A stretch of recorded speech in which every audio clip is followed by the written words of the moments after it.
Ohoi kotkad, vaatame, mis loom teeb, kui mind seljakotiga näeb.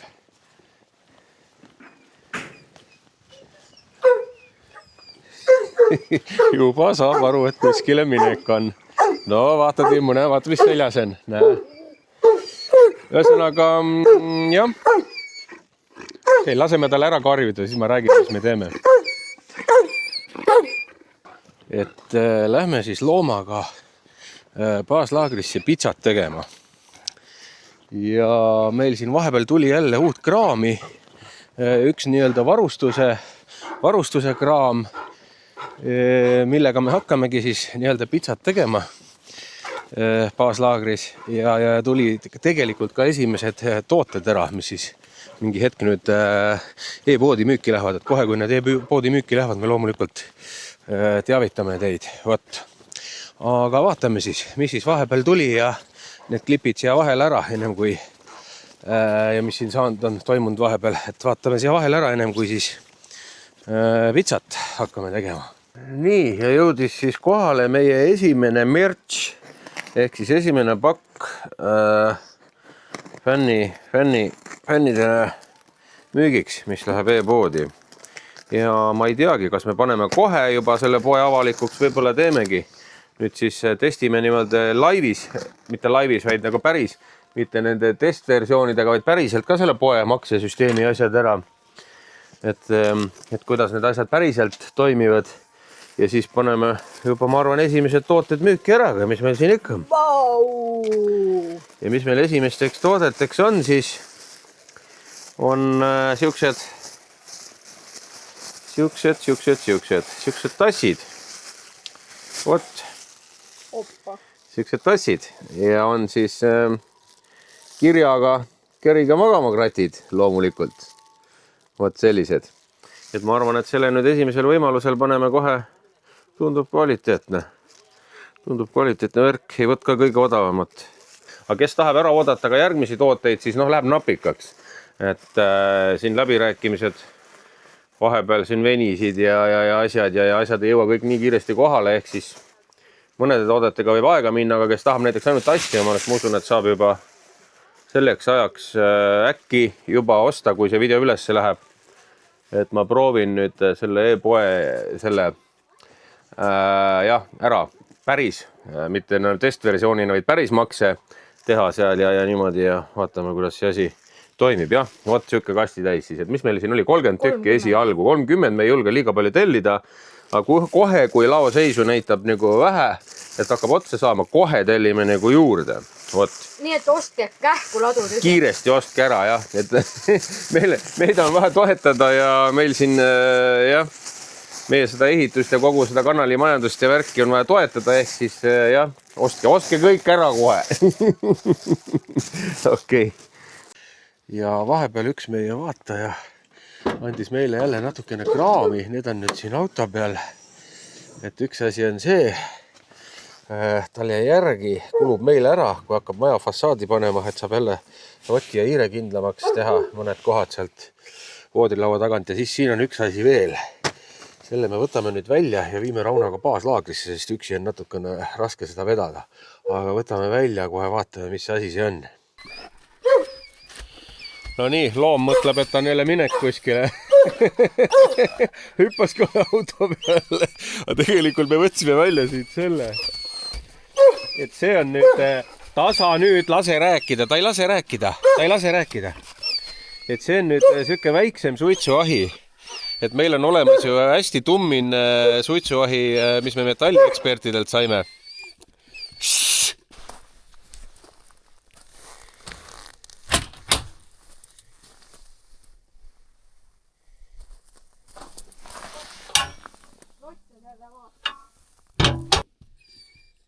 Mis me metalliekspertidelt saime, et selles me teeme loomulikult suuremaid koguseid, lihasid ja asju, kalasid ja värke suitsutame edasi seal oma platsi peal. Aga kuna ühel inimesel jäi see üle, et tal ei ole seda vaja, seda on ainult ühe korra ennem köötud, siis me viime selle baaslaagri, kui me tahame väiksemaid koguseid teha, aga me viime nüüd Raunaga kahe vahel selle ära, sest see on ka tummine metall, see ei ole plekist, et me viime niimoodi, et võtame õla peale kahelt poolt selle viime selle sinna ja seal saab siis väiksemaid koguseid teinekord, kui baasikasse lähme puhkama, nagu teha mingisuguseid lihasid või kalasid või asju ja lähme siit ülevalt põllu pealt ja me ei hakka sealt üle koopalae selle raske asjaga ronima. Pane auto see kinni, et ta ei roni peale jälle, loom tahab jälle peale minna sinna. Näe! Ta mõtleb, et äkki teda jäetakse maha. Tule siia, tule välja! Hakka minema värava poole. Tule välja, Timmu, tule siia! No näed, saime looma välja. Loom ei saa aru ju. No ma lähen siis eest, sa tule taga või? Et vaatame, kuidas me selle asja saame. No nii, õla peale. Katt puruks ei lähe või? Ei lähe. See nüüd nii nõrk laud ka ei ole. Nii, ja lähme vaikselt siis sellega. Ütle, kui raske on, siis teeme puhkust, aga noh. Okei. Nii, jõudsime suure hädaga kohale. Ehk siia tuleb nüüd sellele mingi koht leiutada mingi päev, aga ma teengi sellest eraldi video, ma arvan, sest me pidime seal lauaga tegema. Nii, paneme selle maha. Praegu. Et me peame tegema selle platsi siin nagu natukene niimoodi korda. No hoias siit veer. Pane midagi siia taha praegu. Et noh, natukene veel laiemalt võib-olla võtma seda võpsikut siit ära, kuskile tegema selle ahju koha. Võib-olla see ahi sobib hoopis siia kivi peale. Ma ei teagi. Või kuskile nagu mõtleme. Tegelikult tal on jalad all, ei ole hullu ka, kui maasel. Aga jah, selle laua, mis ma rääkisin, mingi video tuleb teha ja asjad siia. Aga noh, ega midagi, vaatame siia sisse ka, ahju sisse, võtame nöörid küljest ära. Nii, siuke asi siis. Siit tulevad suitsud välja, suitsugaasid välja. Eest, siin on suitsukamber. Restid on noh, niisugust mõõtu, et kui mingit suuremat, pikemat kala, siis peab pooleks lõikama. Ta ei ole väga suure läbimõõduga. Oh my god! 3 niisugust resti ja siis see vann all. Ja kütmine käib siis siit. Siit alt ma saan aru, jah. Vot, et siin ongi see ühe kütmise süsa veel natukene sisse jääd, mis peremees ütles, et ühe korra on köetud. Aga noh, äge siik pisike siia, et saame siis siin ka sussutada midagi. Tuua siit samast kala ja värskelt kohe baasikas ära teha. Vat. Aga üks päev on plaanis nüüd teha kindlasti selles suures metalliekspertide ahjus, et meil on lihad veel, mingid suured kärakad lihad on veel jääkambris, et me nüüd üks päev võtame selle aja ka, et teeme jälle niisuguse õuepäeva, et ma ei tea, remondime, teeme midagi seal varustusega ja seal all juures ja siis saab passida samal ajal lihatemperatuuri ja küpsetada seal, jah. Nii, ja siin see ahi nüüd siis on, et teeme tule juba alla ära, ma panen sellega hästi lihtsasti niimoodi, ei hakka siin praegu raskemat moodi tegema, et siin on juba pilpad mul all pandud, korsten on lahti, ta on natuke seest märg, ma arvan, et kui ma siit ära lähen täna, siis ma panen selle koormakatte siia peale, et ta nii palju vett ei saa siit luugi vahelt ja sealt korstna vahelt võib-olla tuleb ka sisse midagi, isegi kui ta kinni on. Aga noh, panen põlema ära ja siis saab ta natukene kuivada ja siis vaatame, mismoodi meil see pitsavärk siin plaanis on täna. Et mis pitsat teeme ja kuidas. Tuleb siis sükene hästi lihtne pitsa. Et mul on siin sükene vedeltainas valmis tehtud kaasa. Siin on tõmmu, suitsuvorsti ja seenekuubikud. Siin on paar sibularõngas ja juustu ja ketšup. Ja panen siia mingisuguse ahjuvormi sisse, mis mahub siia ahju, aga sellega on nüüd süke asi, et see ahjuvorm on mul teflonist, aga teflon on juba nii-öelda vana ja ära kulunud, see on hästi vana ahjuvorm. Sellepärast panin siia põhja selle küpsetuspaberi ja loodan, et nüüd liiga siia paberi külge kinni ei hakka, et vedelatainaga ma ei hakka teda siit alt nagu pudistama mingi jahuga ka kokku või õliga tegema, et ma usun, et tuleb lahti, ma olen ennem ka teinud niimoodi toas elektriahjus ja on enamasti lahti tulnud. Aga kallame siis siia selle nii-öelda põhjamaterjal on tehtud ka tavalisest poesegust, ei ole midagi ise kokku segatud, et täna jälle sükene natukene kiire päev, et Tallinna sõiten täna ja et ei olnud siin aega hakata, on meil jahusid siin valmis olemas kodus, ei olnud aega hakata siin ise tegema seda päris õiget tahket tainast või ise munast ja asjast siin seda tainast kokku keerama, ehk siis teeme niisuguse lihtsama versiooni täna jälle. Ja noh, kuna see tahab rohkem küpseda kui see tavaline tahke tainas, siis ma pudistan juba siia need asjad ka peale küpsema, et ilusti siia taina sisse juba niimoodi mina olen vähemalt kogu aeg teinud, kui ma vedela tainaga teen, et ma ei lase seda tainast nagu või põhja ennem ära küpseda, või panen juba kohe vahendid ka peale, need vahendid, mis küpseda tahavad. Natuke lasen siis küpseda, et pealt näitsa tahkeks ja siis läheb juba ketšup ja see juust ka peale, aga esialgu paneme ta niimoodi. Pudistame ilusti siia laiali, et seda kraami siin ikka tummiselt peal oleks. Et mingisugust sükest ka ei taha nagu mõnes kohas tehakse või nagu mõned need valmis poepitsad on need külmutatud pitsad, et seal nagu väga peal ei ole midagi. Üldiselt need külmutatud poepitsad ma alati teengi niimoodi, et ma panen ise seda igasugust nänni sinna juurde. Head paremat alati, et see poe omal ei ole tavaliselt enamasti piisavalt kraami peal. Mulle meeldib, et oleks hästi palju kraami peal. Ja siin kütan tavalise selle männipuu pilbastega, sellepärast, et see ahi on nüüd teistmoodi. See ei ole nagu see metalliekspertide ahi, kus suits tuleb otse suitsukambrisse. Et see on nüüd selline ahi, kus küttekolle on siis nii-öelda eraldi. Siit külgede pealt läheb kuum ülesse, siit ülevalt siis ka keerab kokku see kuum ja läheb sealt välja, mis tähendab seda, et ta saab siit alt kuuma, külgede pealt kuuma, ülevalt kuuma ja saabki teda nagu päris küpsetusahjuna ka kasutada. Ja siis, kui siin tahaks suitsutada, see tähendaks seda, et tuleks sinna alla panna mingisugust puru peale. Siis ma peangi õhku peale andma rohkem, natukene liiga kinni oli luuk. Aga ega midagi. Jätan natuke irvakile selle, tõstame selle koogi. Ma arvan, et esialgu siia keskmise peale. Ja siis, mis koogi? Pitsa. Jah, õigus.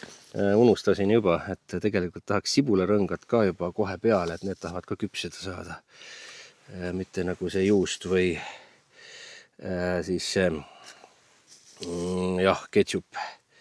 Nii peaks hea olema. Okei, paneme peale ja siis aeg-ajalt piilume, mis siin sees toimub, et see mahub niimoodi täpselt siia.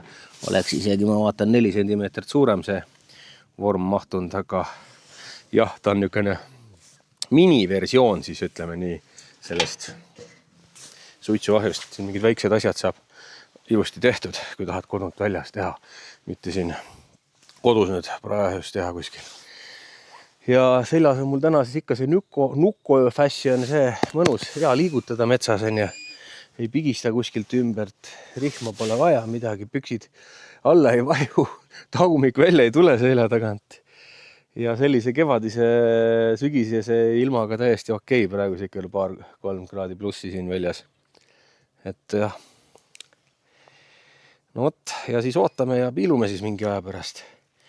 Ma olen siin täna üksi, sest Kairitil on hambavalu, on ta kodus seal praegu, ei tahtnud kaasa tulla. Ja ütleme nii, et inimestest üksi, loom on ka siin ja eks me siis Timmuga kahe peale selle pitsa ära sööme. Kairitil praegu midagi väga sisse ei lähe. 10 minutit on see nüüd siin ahjus olnud, tundus, et tuli läks liiga ägedaks, lükkasin alt ukse kinni ja veel ei ole piisavalt. Okei. Läheb veel aega. Et siia tuleb ka tegelikult tuunida ise mingi auk sisse ja termomeeter läbi ukse, et siis saab selle temperatuuri paremini jälgida. Et praegu on niimoodi oletades teen, et umbes et ei tea, mis see temperatuur täpselt siin on. Silma järgi vaatab, kuidas see pitsa välja näeb. Ja tegelikult mul tekkis vahepeal mõte, et võib-olla proovikski nii-öelda suitsupitsat teha. Et viskasin paar laastu ka siia, lehtpuu laastu siia alla suitsema, et vaataks, kas see annab mingit huvitavat mekki juurde sellele pitsale või ongi nagu metsa pitsa rohkem, et vaatame. Mitte hulluks ei lähe esialgu selle laastuga, et paneb natukene ja kui annab head maitset, paneb järgmine kord võib-olla veel ja rohkem isegi. Aga ootame edasi. Ja nüüd tundubki see aeg juba, kus võiks panna vist ketšupi peale, et hakkab juba küpsema, aga mitte veel täielikult küpsend, et siis jõuab see ilusti see juust ja ka mõnusaks minna siin peale. Nii.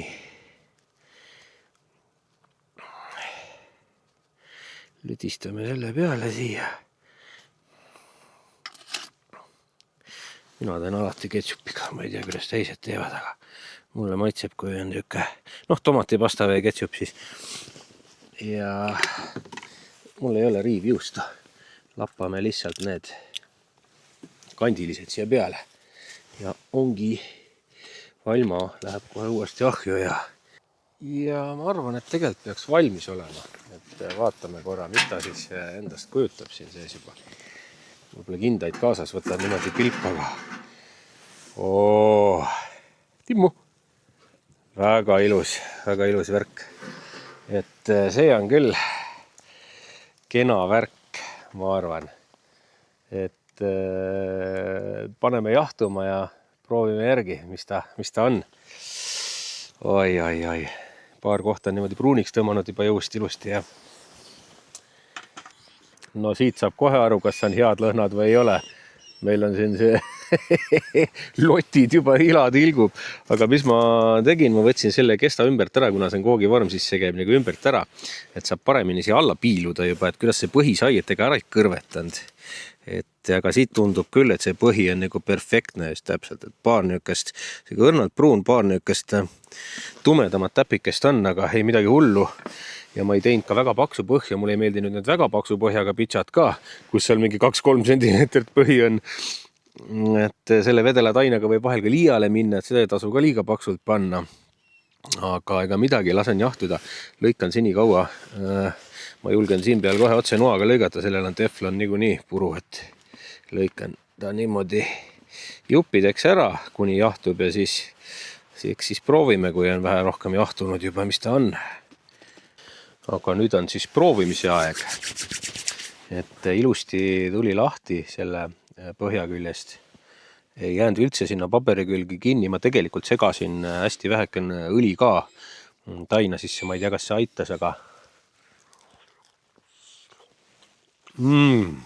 täitsa pekkis. Ja kus juures ongi õrnalt suitsumaitset juures. Fantast värk. Väga hea, et me kedagi teist kaasa ei võtnud. Ma tahan selle kõik ise ära süüa. Timmule anname ka krõbinaid hoopis kodus. Vau, päris äge. Et aga seal on 3 resti sees, et kui neid nükseid raamisid veel juurde muretseda kuskilt, neid koogi raamisid, siis saab 3 korraga teha. Põhimõtteliselt ju. Natukene tuline. Aga on hea küll. On ikka täitsa teine maitse. Ei ole nagu on mikrouunis tehtud või kodus elektrilises praeahis. Ikka jah, sükene lõkke suitsu maitse on õrnalt juures tänu sellele, et ma seda laastu viskasin sinna vahepeal juurde. Et täitsa mõnus. Täpselt paras ka, jah. Ei kõrvetanud põhja ära, tainas ei jäänud toores tänu sellele, et ma tegin suht õhukse kihi. Mis nende paksu põhjaliste pitsadega teinekord ongi see, et kipud liialdama selle vedela tainaga. Ja siis ta ei küpse läbi piisavalt ja jääb sükene liiga võib-olla pehme, et see on sükene õrnalt, sükene krõmps isegi, et sükene täpselt mõnus. Et ei taha kas nagu kooki süüa päriselt, et ta ei ole muidu pitsa, kui tal liiga paks ja põhi on. Ja see on üks täpselt paras. Serva pealt näeb nükke välja. Ideaalne. Kõik on ilusti küpsend ka. Isegi sibul, mis vahest jääb natuke krõmps, on tegelikult siin täitsa ära küpsen. Aga ega midagi. Ma naudin oma pitsa siin lõpuni ja kellel on võimalus tehke ka õues kuidagi moodi. Need pitsasid mitte toas ja küll. Keriga magama ära kratid ja näeme järgmises.